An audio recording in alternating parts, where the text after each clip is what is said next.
Welcome friends. In this video I am going to talk about the effect of cholesterol on membrane fluidity. Before we discuss this effect, I want to tell you something about the cholesterol structure, because it is necessary for you people to understand the basic chemistry of cholesterol molecule before you know the actual effect on membrane fluidity. So it's about the structure of cholesterol, and this is the figure which is showing the structure. So what's there? So this cholesterol molecule have a distinct structure, and because of this they are able to induce structural and dynamic changes to the lipid membrane. How does it do? Let's know from its structure.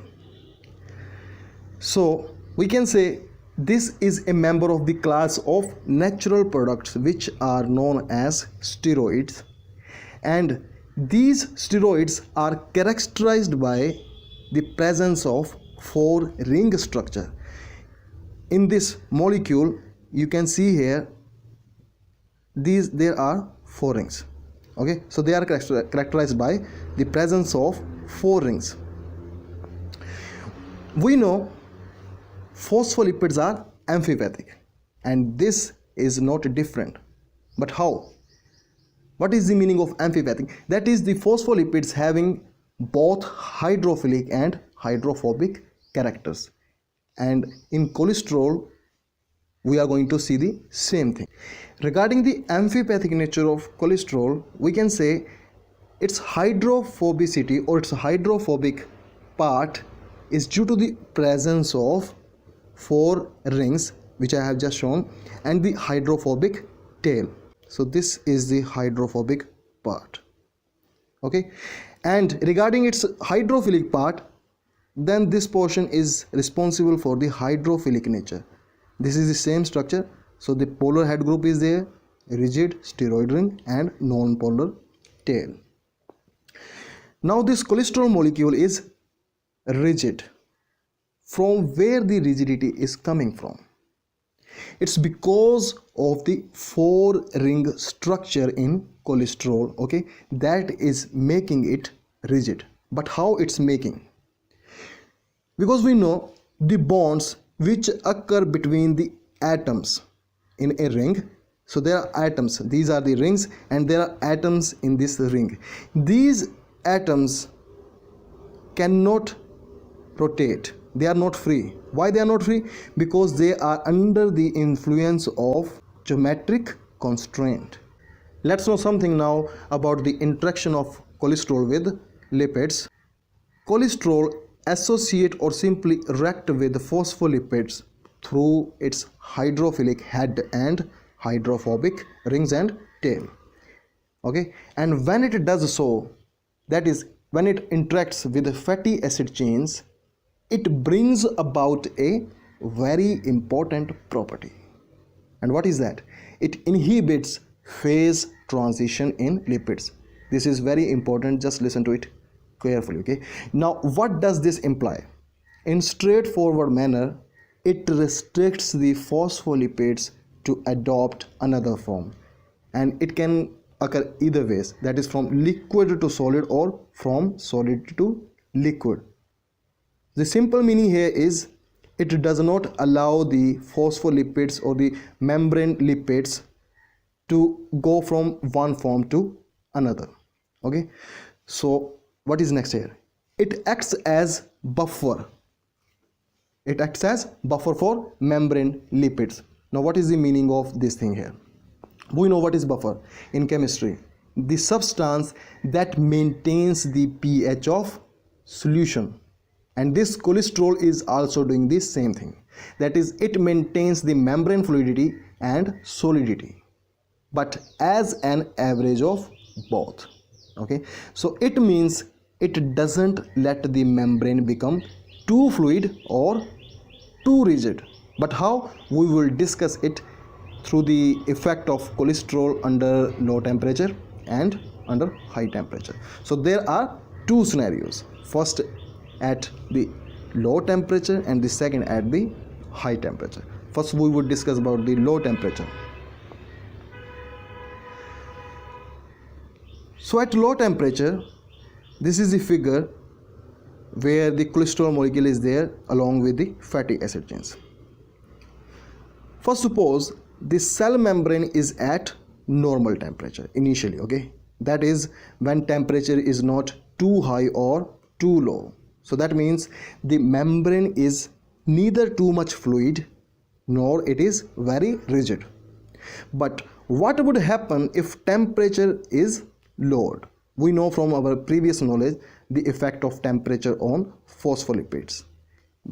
Generally the fluidity is decreased, and if you do not know this concept, you can watch the part 1 of this video and then come here, okay?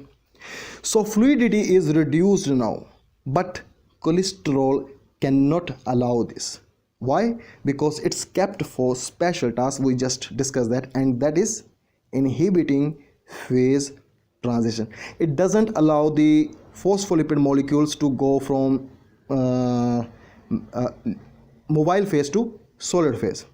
So what it would do? It would come and intercalates between these phospholipid molecule. You can see here,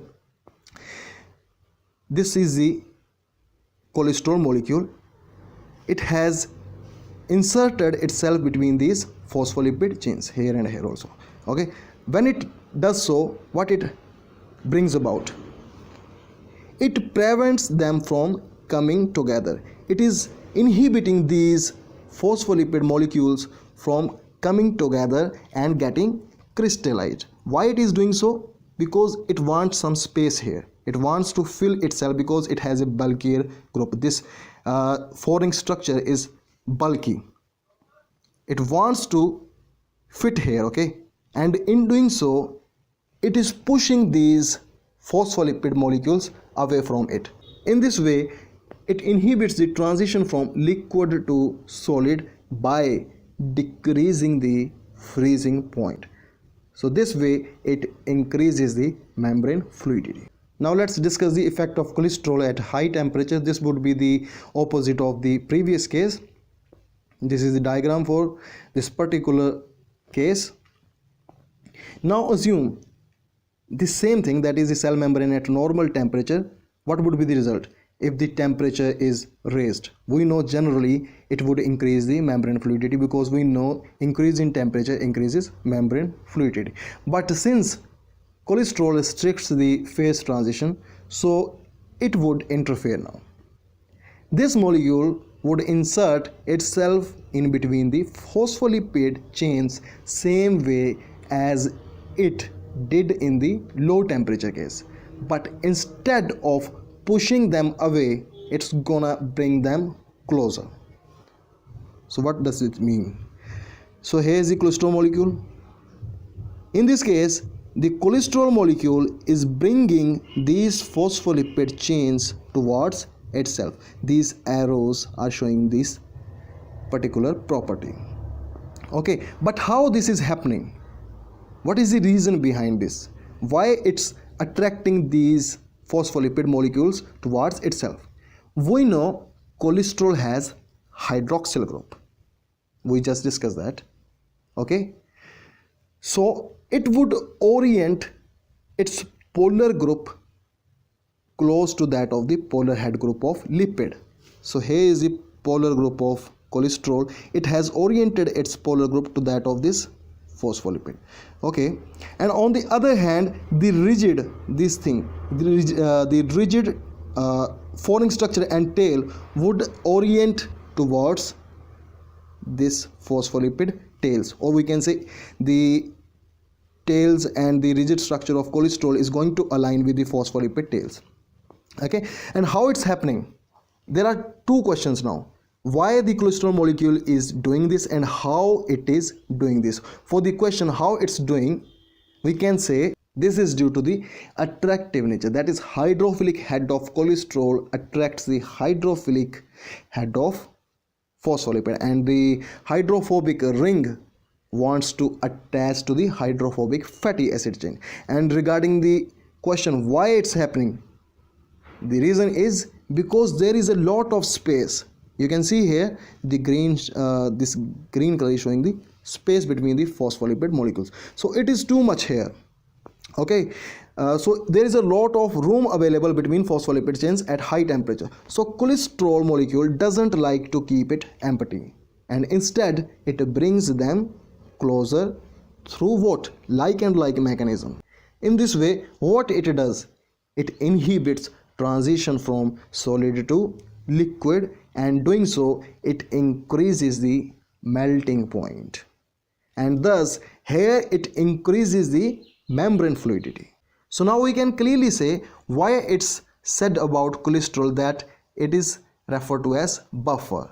So because it's maintain the average between fluidity and solidity, and thus it is also referred to as bidirectional because it's acting in both ways, also increases the fluidity and decreases the fluidity. So it was all about the effect of cholesterol on membrane fluidity. In the next videos I would be coming on different topics on cell membrane. Thank you.